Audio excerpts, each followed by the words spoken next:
Bismillahirrahmanirrahim.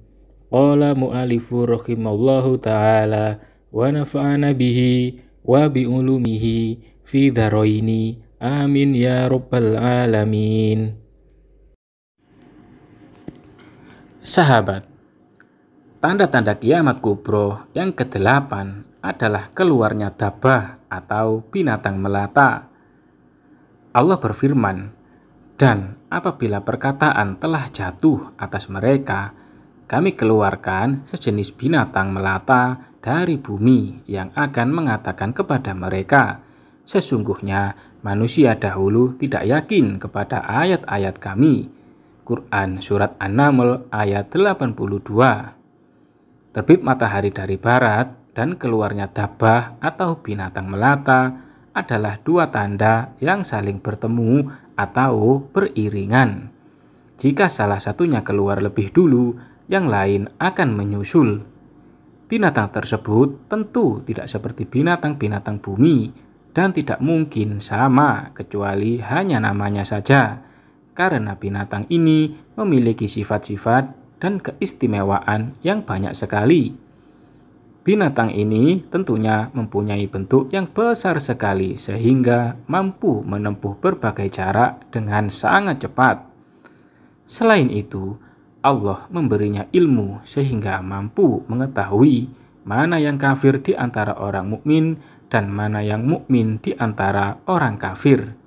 Dan tentunya ia juga memiliki kemampuan yang besar sehingga tak seorang pun mampu menyakitinya, seperti dilakukan kaum Nabi Soleh yang menyelisihi perintah Allah dan menyembelih untanya. Binatang ini mempunyai banyak sifat. Ia mampu berbicara dengan seluruh manusia dengan bahasanya masing-masing, dan termasuk binatang yang indah karena bulunya memiliki banyak warna. Menurut Ibnu Abbas, binatang ini mempunyai bulu yang banyak dan bulu-bulu pada kepalanya berwarna-warni. Setiap warna ada 4 garis warna. Ia memiliki warna semua binatang dan memiliki setiap keistimewaan umat, yaitu bisa berbicara dengan manusia dengan lisan Arab asli dan berbicara dengan bahasa mereka. Abu Hurairah berkata, Rasulullah bersabda, "Dabah atau binatang melata akan keluar dan ia membawa stempel Sulaiman bin Dawud dan tongkat Musa bin Imron. Lalu ia membuat putih wajah orang mukmin dengan tongkatnya dan memberi stempel pada hidung orang kafir dengan stempelnya, sehingga orang-orang berkumpul mengelilingi makanan lalu berbincang antara satu dengan yang lain, ini mukmin dan ini kafir." Hadis riwayat Tirmizi. Karena tugas utama binatang itu adalah berbicara kepada manusia, membubuhkan stempel dan mencela kekafiran, kemaksiatan, kefasikan, dan kesesatan mereka, maka orang kafir tidak akan mampu lari atau menghindar darinya. Ini merupakan siksaan yang hina bagi orang kafir di dunia sebelum siksa di akhirat. Karena stempel pada keningnya adalah bukti kehinaan dan kerendahan. Sifat ini menjadi sifat yang tetap dan tidak bisa dihapus meskipun dengan tobat, karena pintu tobat telah ditutup.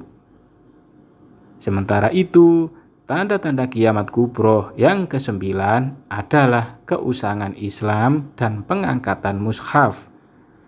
Setelah At-Tabah menyelesaikan tugas yang diberikan Allah untuk membubuhkan stempel pada manusia, ia kembali ke tempat semula.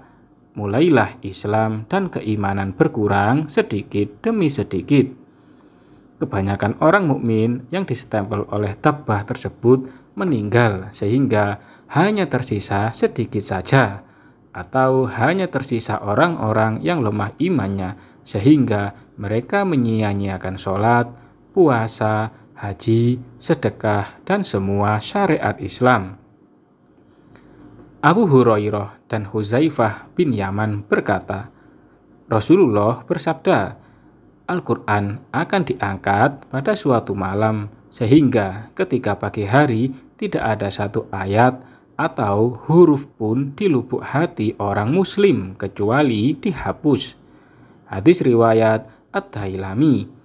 Ibnu Umar berkata, Rasulullah bersabda, hari kiamat tidak akan terjadi sebelum Al-Quran kembali seperti ketika ia datang. Al-Quran berkumpul di sekitar arsy seperti kerumunan lebah. Kemudian Allah berfirman, ada apa denganmu? Al-Quran menjawab, darimu kami keluar dan kepadamu kami kembali. Aku dibaca tetapi tidak diamalkan. Maka saat itu Al-Quran diangkat. Hadis riwayat Ad-Dailami. Allahu a'lam bishawab.